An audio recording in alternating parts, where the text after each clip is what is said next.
ఆ ఎన్యుమరేషన్ ఫామ్లో ప్రతి ఒక్క ఓటర్కి ఇచ్చిన తర్వాత ఫోటో పేరు ఉంటుంది, మీ ఫోటో కూడా ఉంటుంది కాబట్టి కొత్త ఫోటో ఒకటి లేటెస్ట్ ఫోటో దాన్ని మీరు ఇవ్వాల్సి వస్తుంది. ఇది కాకుండా దాని కింద మీరు 2002లో మీ ఓటు ఆల్రెడీ ఉన్నట్టయితే ఆ డీటెయిల్స్ ఏవి అనేది ఒక కాలం ఇచ్చిన కాలంలో మీ డీటెయిల్స్ 2002వి మీకు తెలిసినట్టయితే, లేకపోతే మీకు బిఎల్ఓ సహాయపడతారు, ఆ డీటెయిల్స్ ఫిల్ చేయాల్సి వస్తుంది.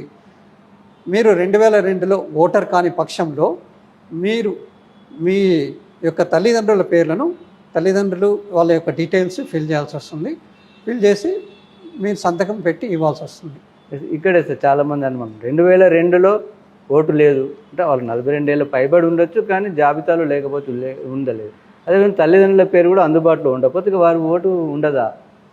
లేదు, మీరు 2002లో మీ పేరు లేని పక్షంలో మీ తల్లిదండ్రులు వాళ్ళ పేరు ఉంటే వాళ్ళ డీటెయిల్స్ ఫిల్ చేసి ఇవ్వాలి. వాళ్ళ డీటెయిల్స్ కూడా మీ దగ్గర లేని పక్షంలో మీరు కేవలం మీ డీటెయిల్స్ ఫిల్ చేసి సంతకం పెట్టి ఇచ్చేస్తే సరిపోతుంది.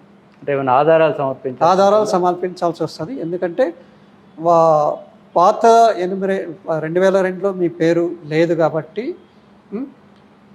మీ తల్లిదండ్రుల పేర్లు ఇవ్వాలి. వాళ్ళ పేర్లు కూడా ఇవ్వలేని పక్షంలో మీరు ఆ 12 డాక్యుమెంట్స్ ఏమున్నాయో అందులో ఏదో ఒక డాక్యుమెంట్స్ మీరు పౌరుడు అని చెప్పుకోవడానికి, దేశ పౌరుడు అని చెప్పుకోవడానికి ఒక ఎన్యుమరేషన్ ఫామ్తో పాటు అది ఇవ్వాల్సి వస్తుంది. అది మీకు ఎప్పుడు ఇవ్వాల్సి వస్తుందంటే మీ ఎన్యుమరేషన్ ఫామ్స్ ఫిల్ చేసి ఇచ్చేసిన తర్వాత డ్రాఫ్ట్ డిక్లరేషన్ అనేది మీ పేరు అందులో డ్రాఫ్ట్లోకి వస్తుంది. డ్రాఫ్ట్లోకి వచ్చిన తర్వాత మీరు ఈ మీ డీటెయిల్స్ 2002 డీటెయిల్స్ కానీ మీ తల్లిదండ్రుల యొక్క డీటెయిల్స్ ఫిల్ చేయలేదు కాబట్టి మీకు నోటీస్ అనేది ఇవ్వడం జరుగుతుంది. నోటీస్ ఇచ్చినప్పుడు మీరు మీ దగ్గర ఉన్న ప్రమాణ పత్రాలు ఏవైతే ఉన్నాయో 12లో ఏదో ఒకటి మీరు సమర్పించుకొని మీ యొక్క ఐడెంటిటీని ప్రూవ్ చేసుకుంటారు కాబట్టి మీ ఓటు ఖచ్చితంగా అక్కడే ఉండడం జరుగుతుంది. 2002లో పేరున్నా లేదా వారి తల్లిదండ్రుల పేరున్న వారు మాత్రమే డ్రాఫ్ట్లో పేరు ఉంటుంది, వారి పేరు డ్రాఫ్ట్లో ఉంటుంది. ప్లస్ మా తల్లిదండ్రుల పేరు కానీ నా పేరు కానీ అందులో లేని పక్షంలో కూడా నేను ఎన్యుమరేషన్ ఫామ్ ఫిల్ చేస్తున్నాను, నా పేరు 2002లో లేదు, మా తల్లిదండ్రుల యొక్క డీటెయిల్స్ తెలియవు, అయినా నేను డీటెయిల్స్ నాకు తెలిసినంత వరకు ఫిల్ చేసి సంతకం పెట్టి సమర్పిస్తున్నాను కాబట్టి డ్రాఫ్ట్లోకి వస్తుంది. డ్రాఫ్ట్లోకి వచ్చిన తర్వాత డీటెయిల్స్ పెట్టాల్సి వస్తుంది. డ్రాఫ్ట్లో ఉంటుంది కానీ నోటీస్ ఇస్తారు తర్వాత. ఆధారాలు అంటే ఏంటి సార్? 12 ఆధార్ అంటే 12 డాక్యుమెంట్స్ ఏవైతే ఉన్నాయో ఆ 12 డాక్యుమెంట్స్లో ఏదో ఒక డాక్యుమెంట్ని ఆధార్ ఇస్తే సరిపోతుంది. ఆధార్తో పాటు మీ ఐడెంటిటీ ప్రూఫ్ మీ ఆధార్ అనేది ఐడెంటిటీ వరకే, వేరే డాక్యుమెంట్ కూడా దానికి అదనంగా ఇవ్వాల్సి వస్తుంది. ఆ 12 కాకుండా రాష్ట్ర ప్రభుత్వానికి సంబంధించిన గెస్టెడ్ ఆఫీసర్ ధృవీకరణ అలాంటివి కూడా ఏమన్నా పరిగణలోకి తీసుకుంటారు? ఇప్పుడు మన రాష్ట్రంలో 12 వాటిలో 3 మన రాష్ట్రానికి సంబంధించినవి కాదు కాబట్టి వేరే పత్రాలు కూడా మీరు ఇచ్చుకోవడానికి అవకాశం ఉంది. రాష్ట్ర ప్రభుత్వం మీకు ఇచ్చిన వేరే పత్రాలు ఏవైతే ఉన్నాయో రాష్ట్ర ప్రభుత్వం ఇచ్చిన పత్రాలు ఏవైతే ఉన్నాయో వాటిని కూడా సమర్పించుకొని మీరు మీ ఐడెంటిటీ ప్రూవ్ చేసుకోవచ్చు అండి. సో ఒకవేళ డ్రాఫ్ట్లో వారి పేరు లేకపోయినా ఆందోళన చెందాల్సిన అవసరం లేదు సార్? అంటే మళ్ళీ వాళ్ళ తర్వాత ఆధారాలు చూపిస్తే మళ్ళీ తర్వాత అయినా యాడ్ చేస్తారా?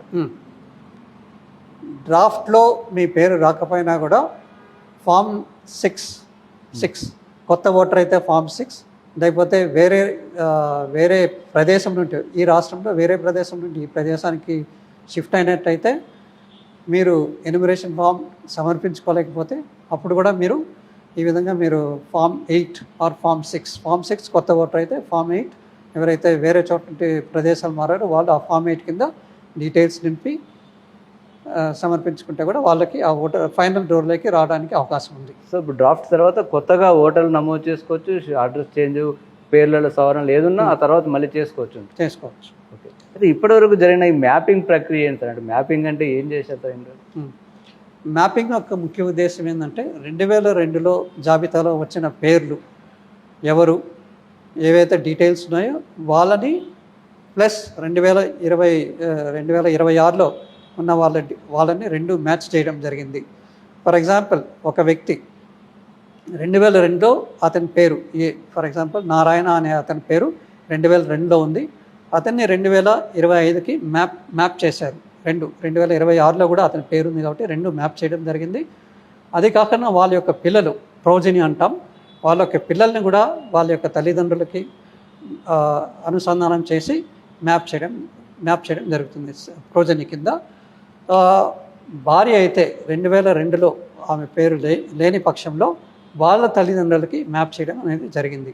ఈ మ్యాప్ చేయడం వల్ల ఒకటి ఎలక్టర్స్ కాదు బిఎల్ఓకి ప్రదేశం మొత్తం తెలుసుకోవడానికి ఒకటి ఉంది.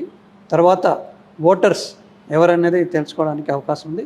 ఈ విధంగా తెలుసుకోవడానికి మ్యాపింగ్ అనేది ఉపయోగపడింది. ఈ మ్యాపింగ్ ప్రక్రియ మ్యాక్సిమం అటు బిఎల్ఓలు ఇంటింటికి తిరిగి చేశారు, అసలు మనకు ఉన్నటువంటి సాఫ్ట్వేర్లు ఐటీ సహకారంతో జరిగిందా? 2 విధాలా జరిగింది. మొదట సాఫ్ట్వేర్ ద్వారా వాళ్ళ ఎంతమంది మ్యాప్ చేయగలిగారో చేశారు. అది కాకుండా తర్వాత 2-3 నెలలు ఇంటింటికి వెళ్ళి అందరినీ సంప్రదించి కూడా చేశారు. సో మనకున్న ఓటర్లలో ఎన్ని మ్యాప్ అయ్యాయి సార్ ఈ విధంగా? మనకి 3,38,00,000లో 2,30,00,000 వరకు మ్యాప్ అయినాయి ఇప్పటి వరకు.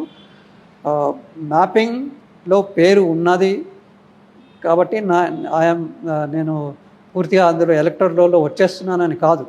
ఎలక్టరల్ రోల్లో రావాలంటే ఎన్యూమరేషన్ ఫామ్ మీకు సమర్పించే ఏదైతే ఎన్యూమరేషన్ ఫామ్ ప్రీఫిల్డ్ డీటెయిల్స్తో పాటు మీకు ఇచ్చారో అందులో ఫిల్ చేసి సంతకం పెట్టి ఇస్తేనే మీరు రోల్లోకి రావడం జరుగుతుంది.